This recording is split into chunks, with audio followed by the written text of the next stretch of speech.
Ano po masabi nyo, peaceful po yung rally ngayon? Wala Siyempre, paguluhan. hindi pa tapos lahat yan. Alas 2 pa lang.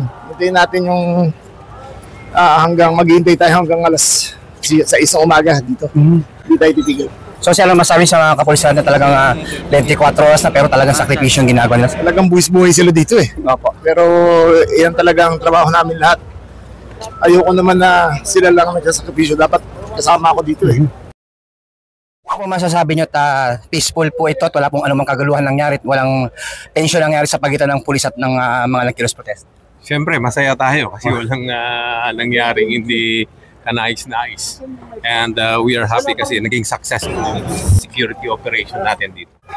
Mula po rito sa Recto San Sebastian, lungsod ng Maynila. Ako po ang inyong Police News Network Correspondent, Police Chief Master Sergeant Mauricio Bonilla Ruiz, alagad ng batas, taga-taguyod ng Balitang Pulis. Police News Network, alagad ng batas, tagapagtaguyod ng Balitang Pulis, sandigan ng mamamayan, patnubay ng katotohanan.